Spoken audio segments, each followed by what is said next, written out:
Hello আসসালামু আলাইকুম guys. আজকে আমার একটা ভিডিও করতেছি, সেখানে আমি আজকে আমার ভিডিওর মধ্যে আমি আমার সাইকেলে অনেক কিছু ইনস্টল করেছি। যেরকম এরকম একটা গিয়ার বক্স ইনস্টল করছি, তারপর নতুন একটা চেন, আর হইলো আর একটা ইনস্টল করছি হইলো ক্যাসেট, 7 গিয়ারের ক্যাসেট ইনস্টল করছি। 7 গিয়ারের একটা ক্যাসেট ইনস্টল করছি। আরও কিছু মডিফাই করা বাকি আছে সাইকেলে, বাট আর হইলো সাইকেলে হঠাৎ এগুলো চেঞ্জ করার একটা কারণ হইলো, রিজন হইলো ক্যাসেটটা ক্ষয় হয়ে গেছিলো, আর চেইনও অনেকখানি ক্ষয় হয়ে গেছিলো, যার কারণে আমি ঠিকমতো সাইকেল রাইড করতে পারতেছিলাম না, আরও বিভিন্ন সমস্যা হইতেছিল। তো তারপরে চিন্তা করলাম যে এগুলো চেঞ্জ করা উচিত।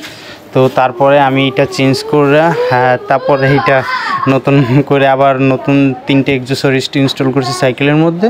তো আরও একটা এক্সেসরিজটা আমরা ইনস্টল করব। তো এখন ইনস্টল করতেছে হলো আপনার ফার্স্টে এই ক্যাসেটটা 7S গিয়ারের ক্যাসেটটা ইনস্টল করা হয়ে গেছে। তারপরে ইনস্টল করলে হইলো আপনার ওই যে গিয়ার বক্সের পর এখন ইনস্টল করতেছে চেইনটাও খুব ভালো মানের একটা চেইন। আর 7Sের গিয়ার বক্সটা হইলো এটার নামটা যেন কি সঠিক মনে করতেছে না, বাট শাইন এরকম কিছু, শাইনের একটা গিয়ার বক্স 7 গিয়ারের এইটা ইনস্টল করলাম।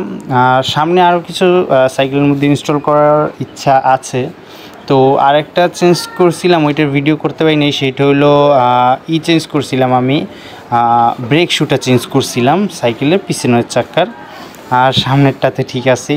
তো তারপর একটু গিয়ার বক্সে চেঞ্জ করার পর একটা তারও চেঞ্জ করছি গিয়ার বক্সের উপরের মাথাটা খুইলা, তারপর তার চেঞ্জ করছি। আর গিয়ার বক্সটাও দেখি চেঞ্জ করার একটা ইচ্ছা, গিয়ার বক্স চেঞ্জ করছি, বাট গিয়ারের মিটারটাও চেঞ্জ করার একটা ইচ্ছা আছে এরকম কিছু।